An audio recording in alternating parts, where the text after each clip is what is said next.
ಈ ಕಾರ್ಯಕ್ರಮದ ಪ್ರಾಯೋಜಕರು Gadiyar group of companies. Gadiar Group of Companies, synonymous with excellence and innovation, stands as your dynamic partner for progress. Gadiar Group ensures safety as guardians in firefighting and builds vibrant communities in real estate. Building tomorrow, today.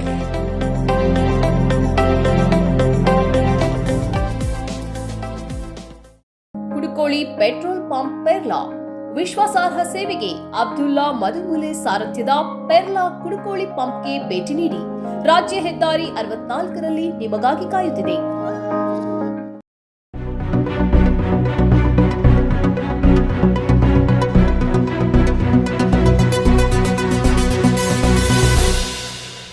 ಸನ್ಮಾರ್ಗ ಸುದ್ದಿ ಸಂಚಯಕ್ಕೆ ಸ್ವಾಗತ. ನಾನು ಶಂಶೀರ್ ಬುಡೋಳಿ.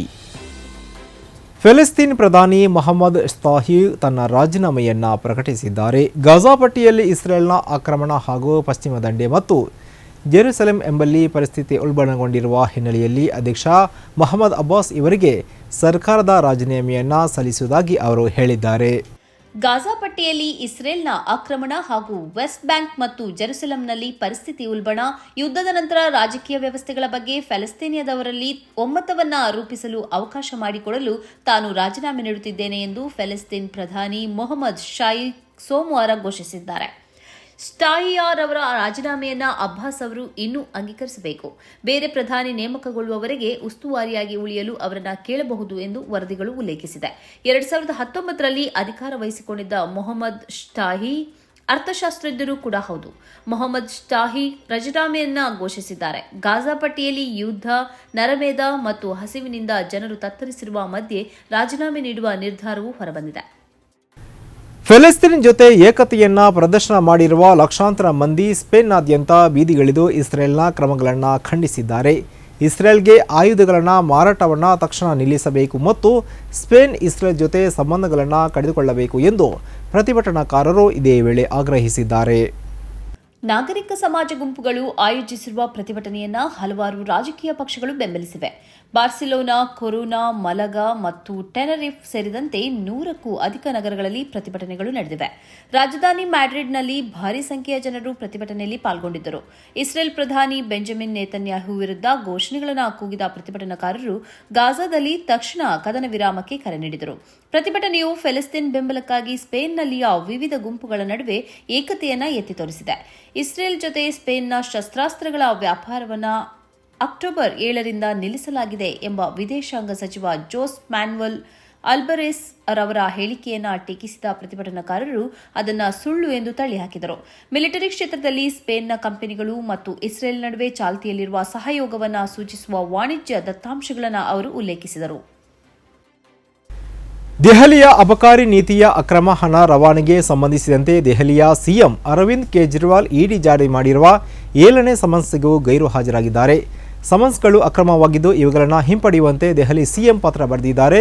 ಗೈರು ಹಾಜರಾಗಿರುವುದು ವಿಧೇಯಕವಲ್ಲ ಎಂದು ಪ್ರಶ್ನೆ ಮಾಡಿರುವ ಜಾರಿ ನಿರ್ದೇಶನಾಲಯ ಕೇಜ್ರಿವಾಲ್ ವಿರುದ್ಧ ದೂರು ದಾಖಲಿಸಿದೆ. ಕಳೆದ ನವೆಂಬರ್ 2ರಿಂದ ಜಾರಿಗೊಳಿಸುತ್ತಿರುವ ಸಮನ್ಸ್ಗೆ ಗೈರು ಹಾಜರಾಗಿರುವ ಕಾರಣ ಜಾರಿ ನಿರ್ದೇಶನಾಲಯ ಫೆಬ್ರವರಿ 26ರೊಳಗೆ ವಿಚಾರಣೆಗೆ ಹಾಜರಾಗಬೇಕೆಂದು 7ನೇ ಸಮನ್ಸ್ ಜಾರಿಗೊಳಿಸಿತ್ತು. ಆದರೆ ಈ ನೋಟಿಸ್ಗಳಿಗೆ ಪ್ರತಿಕ್ರಿಯೆ ನೀಡಿರುವ ಆಪ್ ಸಮನ್ಸ್ ನೀಡಿರುವುದು ಕಾನೂನಿನಲ್ಲಿ ಸಮರ್ಥನೀಯವಲ್ಲ ಎಂದು ಹೇಳಿದೆ. ಮದ್ಯ ಮಾರಾಟವನ್ನು ಪುನಶ್ಚೇತನಗೊಳಿಸುವ ನಿಟ್ಟಿನಲ್ಲಿ ಹಾಗೂ ಮದ್ಯ ಮಾರಾಟಗಾರರಿಗೆ ಪರವಾನಗಿ ಶುಲ್ಕದ ಪರಿಮಾಣ ಆಧಾರಿತ ಬದಲು ಗ್ರಾಹಕರಿಗೆ ಉತ್ತಮ ಖರೀದಿ ಅನುಭವ ನೀಡುವ ಮಳಿಗೆಗಳನ್ನು ಸ್ಥಾಪಿಸುವ ಅಬಕಾರಿ ನೀತಿಯನ್ನು 2021-22ರಲ್ಲಿ ದೆಹಲಿ ಸರ್ಕಾರ ಜಾರಿಗೊಳಿಸಿತ್ತು. ಇಡಿಯ ವರದಿಯ ಪ್ರಕಾರ ಕೇಜ್ರಿವಾಲ್ ನೇತೃತ್ವದ ಆಪ್ ಈ ಯೋಜನೆಯನ್ನು ಅಂತಿಮಗೊಳಿಸಲು 100 ಕೋಟಿ ರೂಪಾಯಿ ಲಂಚವನ್ನು ಪಡೆದಿದೆ ಎಂದು ಆರೋಪಿಸಿದೆ. ಇದೇ ಹಣವನ್ನು ಎಎಪಿಯು ಗೋವಾ ಚುನಾವಣಾ ಪ್ರಚಾರಕ್ಕೆ ಬಳಸಲಾಗಿದೆ ಎಂದು ಆರೋಪಿಸಲಾಗಿದೆ. ಪ್ರಕರಣಕ್ಕೆ ಸಂಬಂಧಿಸಿದಂತೆ ಜಾರಿ ನಿರ್ದೇಶನಾಲಯವು ಆಪ್ ನಾಯಕರಾದ ಮಾಜಿ ಡಿಸಿಎಂ ಮನೀಶ್ ಸಿಸೋಡಿಯಾ ಹಾಗೂ ರಾಜ್ಯಸಭಾ ಸದಸ್ಯ ಸಂಜಯ್ ಸಿಂಗ್ ಅವರನ್ನು ಬಂಧಿಸಿದೆ.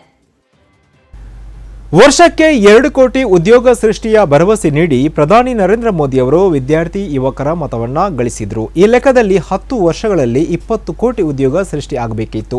ಆದರೆ ಮೋದಿಯವರು ಇರುವಂತಹ ಉದ್ಯೋಗವನ್ನು ಕಸಿದುಕೊಂಡ ಕಾರಣ ನಿರುದ್ಯೋಗ ಪ್ರಮಾಣ ದೇಶದಲ್ಲಿ ಶೇಕಡ 8.40ಕ್ಕೆ ಏರಿಕೆಯಾಗಿದೆ ಎಂದು ಸಿಎಂ ಸಿದ್ದರಾಮಯ್ಯ ಹೇಳಿದ್ದಾರೆ.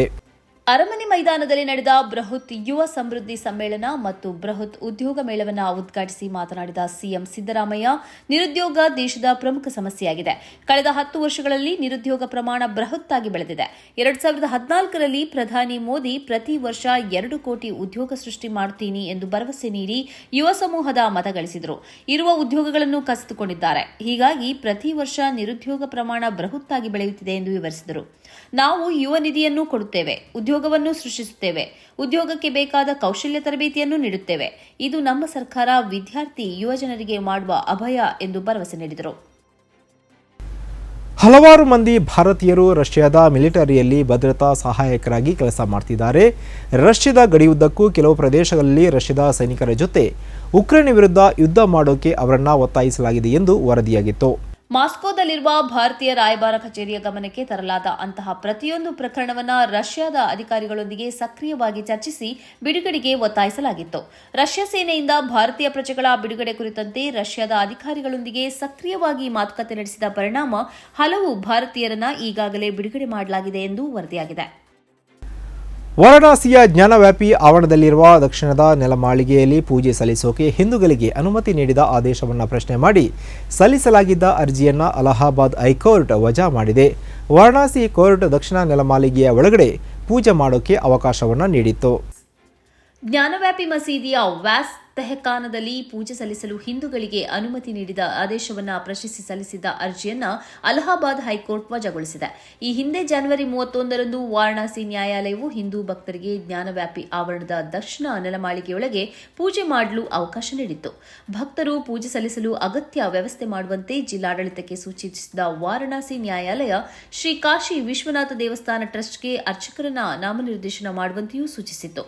ಇದರ ಬೆನ್ನಲ್ಲೇ ಮಸೀದಿ ಸಮಿತಿಯು ವಾರಣಾಸಿ ನ್ಯಾಯಾಲಯದ ತೀರ್ಪನ್ನು ಅಲಹಾಬಾದ್ ಹೈಕೋರ್ಟ್ನಲ್ಲಿ ಪ್ರಶ್ನಿಸಿದ್ದು, ವಾದ ಪ್ರತಿವಾದ ಆಲಿಸಿದ ಹೈಕೋರ್ಟ್ ಫೆಬ್ರವರಿ 15ರಂದು ತನ್ನ ತೀರ್ಪನ್ನು ಕಾಯ್ದಿರಿಸಿತ್ತು.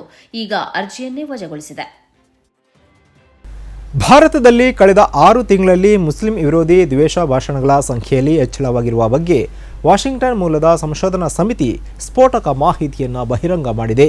ವರ್ಷದ ಮೊದಲ 6 ತಿಂಗಳಿಗೆ ಹೋಲಿಸಿದರೆ 2023ರ ದ್ವಿತೀಯಾರ್ಧದಲ್ಲಿ ಭಾರತದಲ್ಲಿ ಮುಸ್ಲಿಂ ವಿರೋಧಿ ದ್ವೇಷದ ಭಾಷಣ ಶೇಕಡ 62ರಷ್ಟು ಹೆಚ್ಚಾಗಿದೆ ಎಂದು ಈ ವರದಿ ತಿಳಿಸಿದೆ. ಇಂಡಿಯಾ ಹೇಟ್ ಲ್ಯಾಬ್ 2023ರಲ್ಲಿ ಮುಸ್ಲಿಮರನ್ನ ಗುರಿಯಾಗಿಸಿಕೊಂಡ 668 ದ್ವೇಷ ಭಾಷಣ ಘಟನೆಗಳನ್ನು ಉಲ್ಲೇಖಿಸಿದೆ. ಅದರಲ್ಲಿ 255 ವರ್ಷದ ಮೊದಲಾರ್ಧದಲ್ಲಿ ಸಂಭವಿಸಿದೆ ಮತ್ತು 2023ರ ಕೊನೆಯ 6 ತಿಂಗಳಲ್ಲಿ 413 ಘಟನೆಗಳು ನಡೆದಿವೆ ಎಂದು ಸಂಶೋಧನಾ ಸಮಿತಿ ಸೋಮವಾರ ಬಿಡುಗಡೆ ಮಾಡಿದ ವರದಿಯಲ್ಲಿ ತಿಳಿಸಿದೆ. ವರದಿಯ ಪ್ರಕಾರ ಸುಮಾರು 75% ಅಥವಾ 498 ಘಟನೆಗಳು ಭಾರತೀಯ ಜನತಾ ಪಕ್ಷ ಆಡಳಿತವಿರುವ ರಾಜ್ಯಗಳಲ್ಲಿ ನಡೆದಿವೆ. ಮಹಾರಾಷ್ಟ್ರ, ಉತ್ತರ ಪ್ರದೇಶ ಮತ್ತು ಮಧ್ಯಪ್ರದೇಶ ರಾಜ್ಯಗಳಲ್ಲಿ ಹೆಚ್ಚು ದ್ವೇಷಪೂರಿತ ಭಾಷಣಗಳನ್ನು ಮಾಡಲಾಗಿದೆ ಎಂದು ವರದಿಯು ತಿಳಿಸಿದೆ.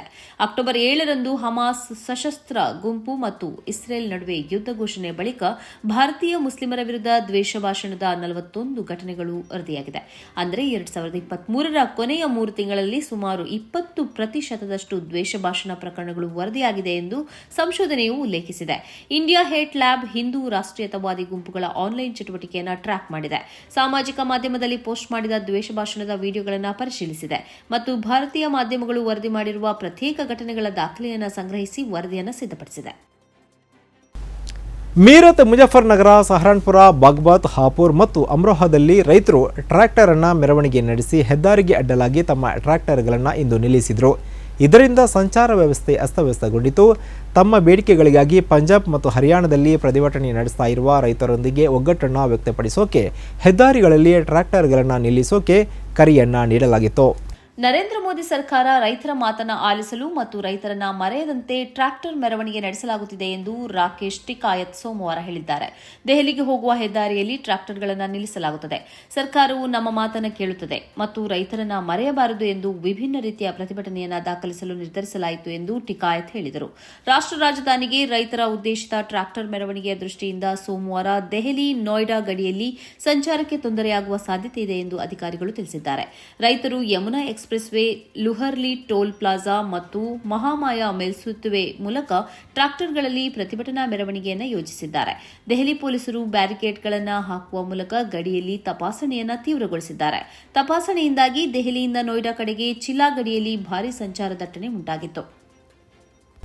ಇದುವೇ ಈ ಹೊತ್ತಿನ ಸನ್ಮಾರ್ಗ ಸುದ್ದಿ ಸಂಚಯ. ನಿರಂತರವಾಗಿ ನೋಡ್ತಾ ಇರಿ ಸನ್ಮಾರ್ಗ ನ್ಯೂಸ್, ಸುದ್ದಿಗಳ ಸಂತೆಯಲ್ಲಿ ಸತ್ಯದ ಮೊಂಬತ್ತಿ. ಇಂತಹ ಹಲವು ಸುದ್ದಿ ಮಾಹಿತಿ ವಿಶ್ಲೇಷಣೆಗಾಗಿ ಸನ್ಮಾರ್ಗ ನ್ಯೂಸ್ ಸಬ್ಸ್ಕ್ರೈಬ್ ಮಾಡಿ. ನಿರಂತರ ನೋಟಿಫಿಕೇಶನ್ ಪಡೆಯಲು ಬೆಲ್ ಐಕಾನ್ ಒತ್ತಲು ಮರೆಯದಿರಿ.